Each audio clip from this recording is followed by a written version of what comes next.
Halo, assalamualaikum warahmatullahi wabarakatuh. Kembali bersama saya Rido. Hari ini saya ada di kandang ayam broiler. Nanti kita akan sedikit review seperti apa sih usaha budidaya ayam broiler. Jadi video ini memang saya buat khususnya untuk para pemula atau para calon peternak yang tertarik untuk ikut dalam bisnis peternakan dan berencana untuk membuat kandang. Di video kali ini nanti kita akan bahas mengenai hal-hal apa saja yang perlu diperhatikan ketika kita akan melakukan bisnis peternakan atau mendirikan kandang.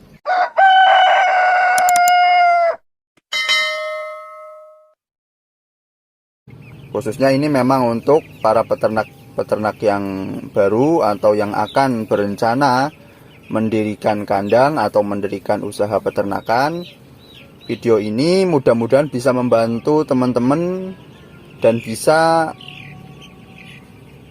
ikut melancarkan rencana usaha teman-teman.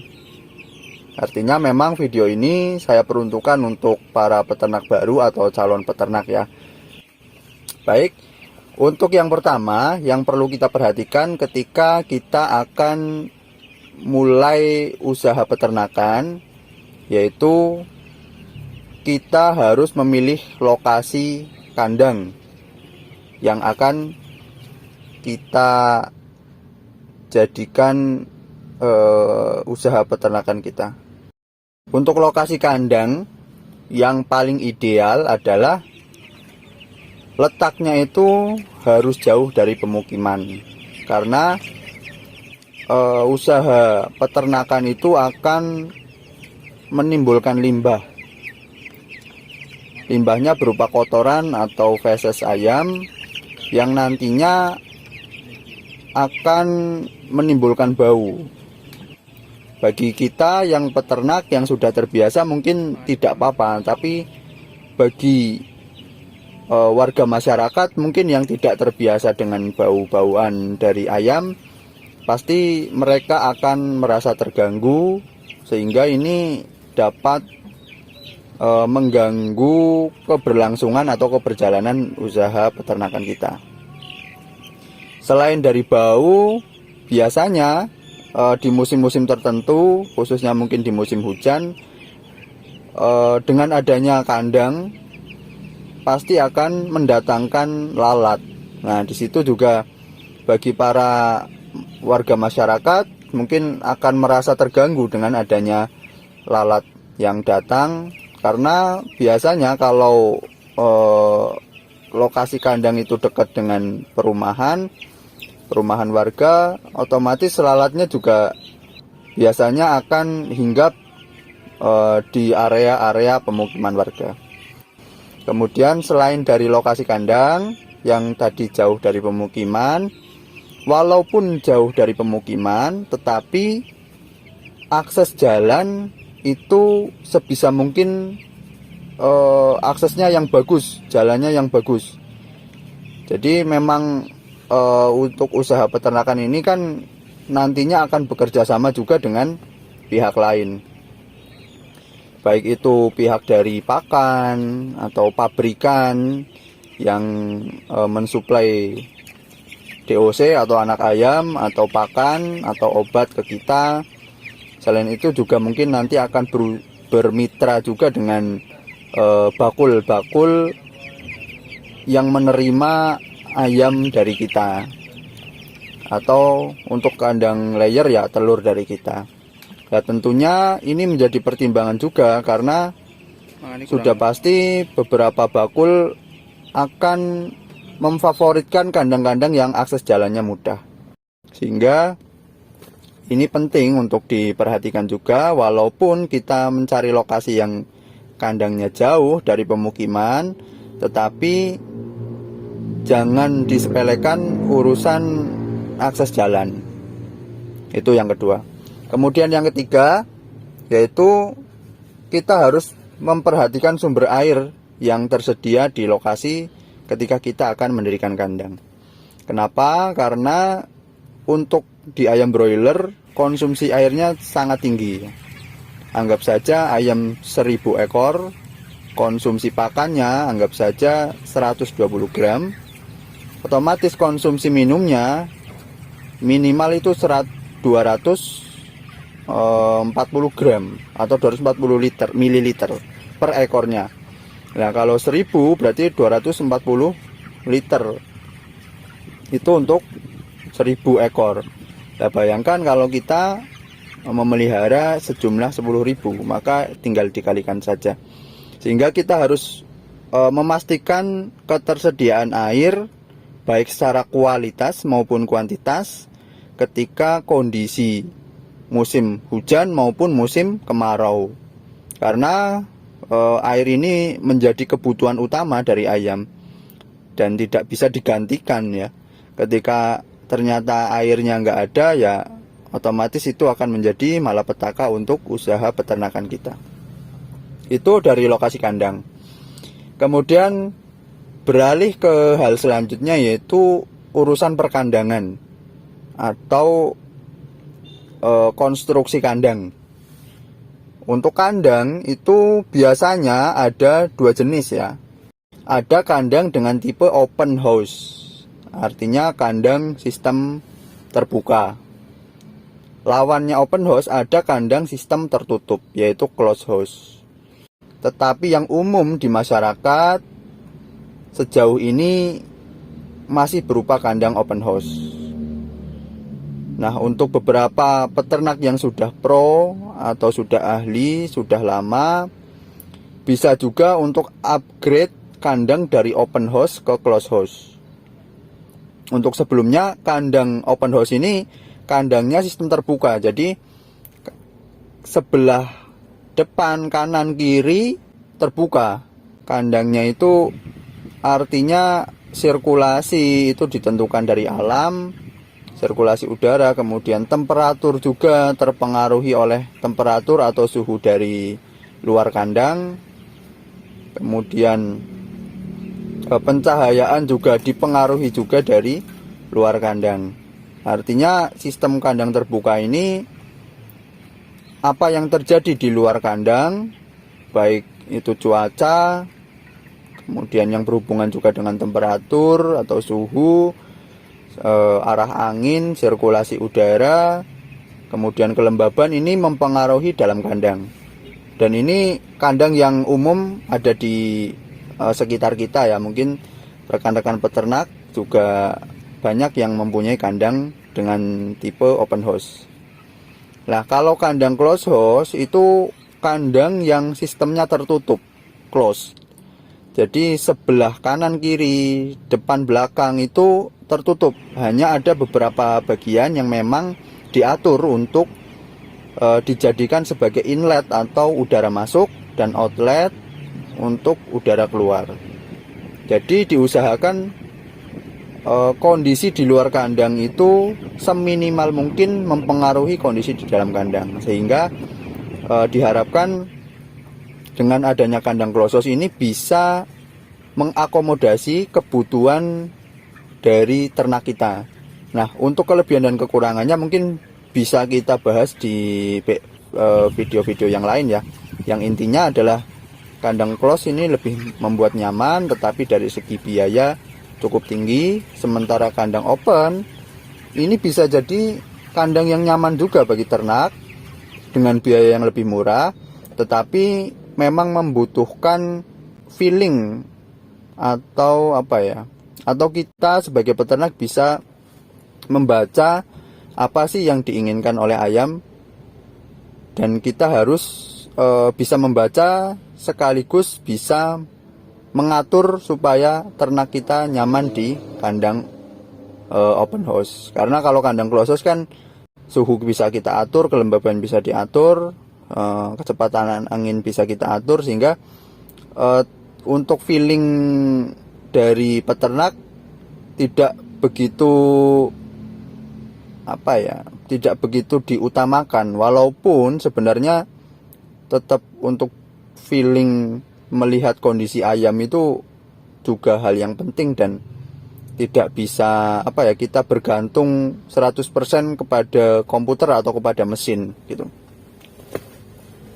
Itu untuk sekilas perbedaan antara kandang open house dengan kandang closed house. Kemudian apalagi yang perlu diperhatikan yaitu ketika kita mendirikan kandang, otomatis arah kandang sebaiknya itu dari timur ke barat, memanjang dari timur ke barat. Tujuannya agar pencahayaan bisa maksimal, kemudian sirkulasi juga bisa lebih optimal. Kemudian lebar kandang juga sebaiknya tidak lebih dari 8 meter untuk lebarnya. Kalaupun panjangnya nanti bisa terserah ya, bisa lebih dari 50 meter atau sampai 100 meter juga tidak masalah. Kemudian tinggi lantai, nah ini penting juga karena untuk kandang yang dengan sistem panggung, dan memang saya lebih senang untuk kandang broiler ini pakai sistem panggung. Tujuannya agar seminimal mungkin lah lebih higienis ayamnya ya, karena kotorannya nanti akan turun ke bawah daripada kandang yang sistemnya lantai ya, yang langsung ke tanah. Itu kebersihan ayamnya akan kurang maksimal dibandingkan dengan kandang yang sistem panggung. Tapi ya memang ini tergantung juga dengan manajemen yang dilakukan oleh peternak ya. Bisa saja kandang dengan sistem lantai ini ayamnya juga lebih bagus, bisa lebih bersih, bisa lebih higienis, bisa lebih sehat, juga bisa tergantung keahlian dari peternak yang memelihara sih. Kemudian untuk atap sebaiknya menggunakan atap sistem monitor, tujuannya agar sirkulasinya lebih lancar, kemudian temperatur di dalam kandang juga bisa lebih dingin. Kemudian selain dari konstruksi atapnya yang monitor, pemilihan atapnya juga, bahan atapnya juga penting ya. Di beberapa tempat mungkin yang memang temperaturnya panas bisa memilih atap dengan bahan genteng atau bahan kajang atau anyaman daun aren ya, yang itu cenderung dingin di ayam ya, sehingga ayamnya tidak kepanasan.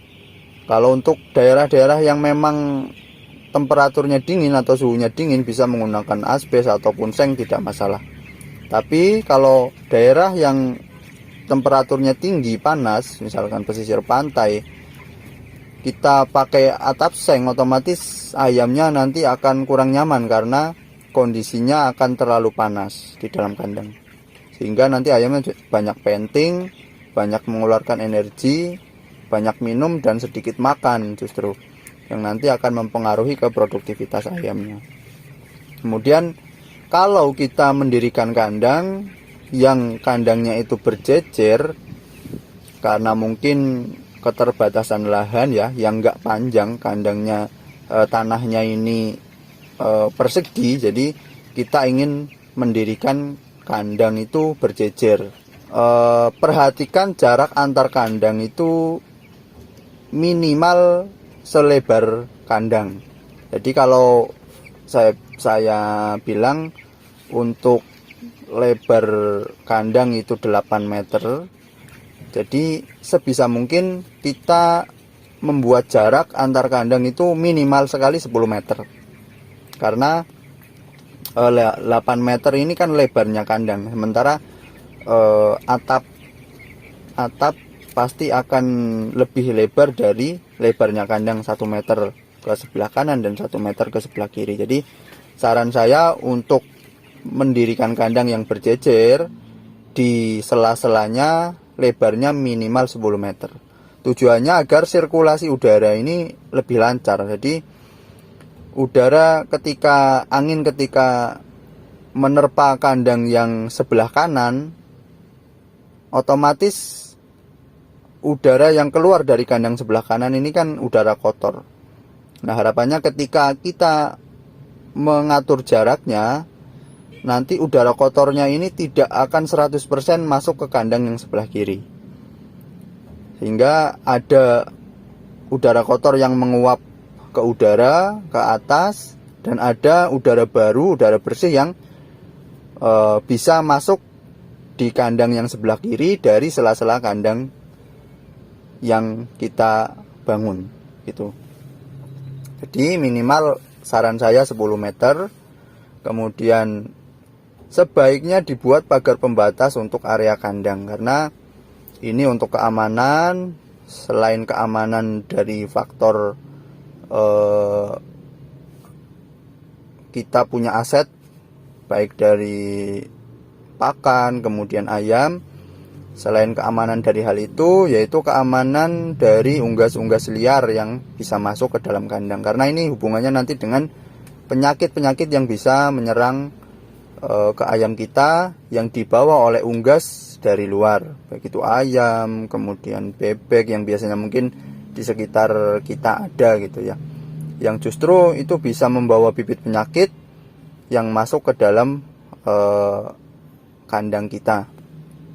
Kemudian jangan lupa juga kita juga harus menyediakan area untuk gudang pakan, kemudian adanya mes atau tempat tidur untuk anak buah kandang kita, kemudian ada toilet atau WC ataupun kamar mandi. Itu ya opsional ya, tergantung memang sesuai dengan kebutuhan. Kemudian yang perlu diperhatikan juga, kita buat kandang sesuai dengan tanah yang kita punya ya. Artinya buatlah kandang lebarnya 8 meter, panjangnya sesuai dengan tanah yang kita punya. Dan kemudian ketika kita akan mengisi anak ayam atau DOC, isilah sesuai dengan kapasitas yang dianjurkan. Jangan sampai kita mengisinya itu berlebihan atau overpopulasi, karena ini nanti akan mempengaruhi ke produktivitasnya ternak. Jadi saran yang bisa saya berikan, kita hitung dulu panjang kandangnya berapa, kemudian lebarnya tadi maksimal 8 meter, ketemu luasan kandang. Nah, per meter persegi saran dari saya diisi ayam sejumlah 7-8 ekor, maksimal 8 ekor, jangan sampai melebihi. Jadi misalkan nanti kita ketemu 1100 meter persegi ya, ketemu luasan 100 meter persegi dikalikan 8, berarti kapasitas kandang kita itu 800 ekor. Nah, ini juga nantinya akan dipakai juga untuk menghitung keperluan tempat pakan, tempat minum, dan peralatan-peralatan lainnya. Ini nanti bisa dibahas juga lebih lanjut, lebih detailnya di video-video yang lain ya. Mungkin teman-teman juga kalau membutuhkan bisa request, disebutkan saja atau dicatkan saja di kolom komentar.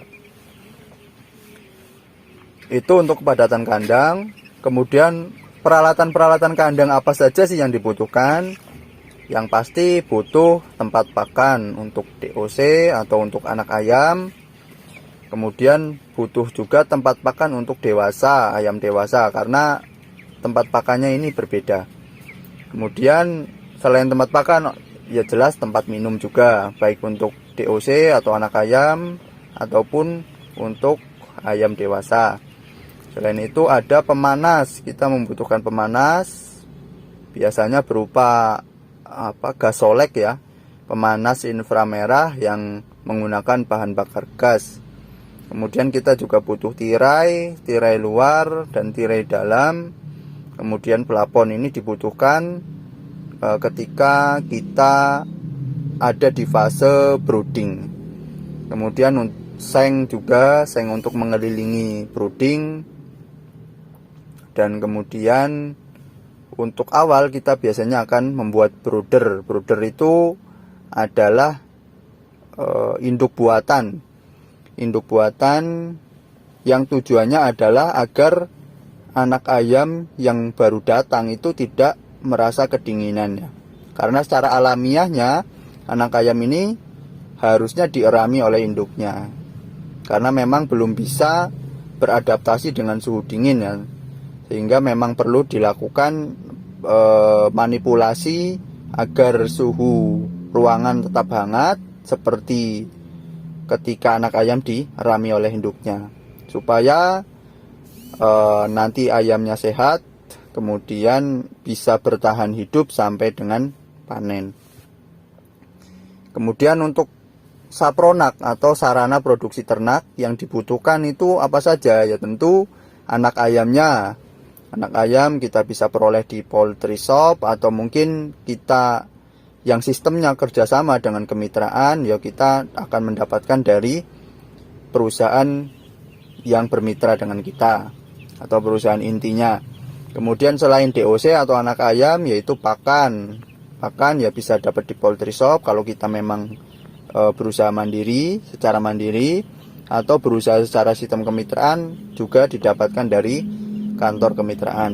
Kemudian OVK atau obat vaksin kimia, ini juga kalau kita sistemnya kemitraan nanti akan disediakan oleh kantor kemitraannya. Sementara itu dulu mungkin review atau gambaran mengenai usaha di dunia perunggasan, khususnya untuk ayam broiler yang kita bahas hari ini. Mudah-mudahan bisa memberikan manfaat bagi rekan-rekan peternak semua atau calon peternak. Salam sukses untuk semua. Assalamualaikum warahmatullahi wabarakatuh.